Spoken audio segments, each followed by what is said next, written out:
বাঁকুড়া জেলা বিষ্ণুপুর জামশুলি গ্রাম বিশ্ব নবী দিবস উপলক্ষে জলসা প্রধান বক্তা পীরজাদা আব্বাস সিদ্দিকী। অনেকে তাদেরই আবার দরদাস দালালি পর্যন্ত করছে, আছে না না? এগুলোকে শরীয়তের ভাষায় মুনাফিক বলা হয়। আজ গুণীগত গোলামা আলহামদুলিল্লাহ আল্লাহ আমাকেও বলাচ্ছে, ওই জালিমদের বিরুদ্ধে যখন আমি বলি জালিমদের বড় অসুবিধে হয়, তারা তখন বিভিন্নভাবে আমাকে চাপার চেষ্টা করে। তোমাদের কি আমার সাথ দেওয়া দরকার আছে না নাই? তারা আমার সাথ দিতে রাজি আছো? হাত তুলে দেখাও। এ হাস সত্য তো? এ হাস সত্য তো? ধোকা দিচ্ছ না তো?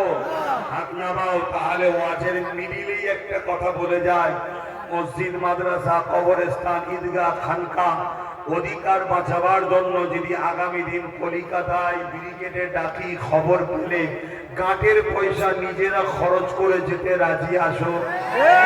একদম সত্য কথা বলবে, তারা যাবে। হাত তুলো লম্বা করে। আলহামদুলিল্লাহ। মনে রাখবেন, দুটো প্ল্যান চলবে। এক হলো এই যাবার সময় দেখবে একদল মুসলমান বাধা দেবে।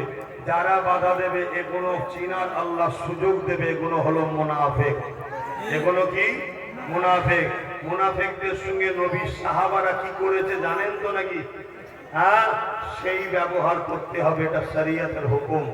দ্বিতীয় নম্বর কথা, আমার এই প্রোগ্রাম এই বর্ষা হয়ে যাওয়ার পর এখনো মাঝে মাঝে পানি হয়ে যাচ্ছে, আমি পারমিশনের জন্য আগাবো, রেডি হব, প্রস্তুত নেব।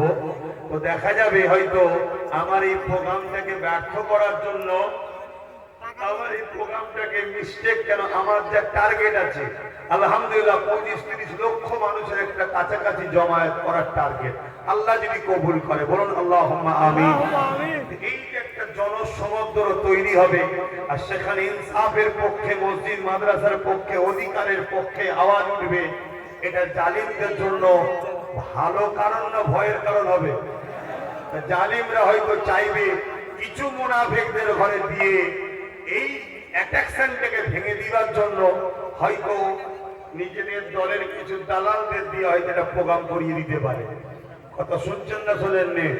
আমরা এতটুকু বুঝি, যারাই ইসলামের দুশমন, সে ছোট হোক আর বড় হোক, তাদের সাথে নবীর গোলামরা যেতে থাকতে পারে না।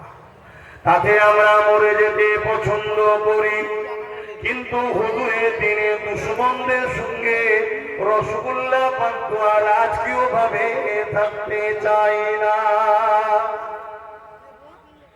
এ যুবকেরা, দুনিয়া দুদিনেরা, কত যুবক ছেলে মারা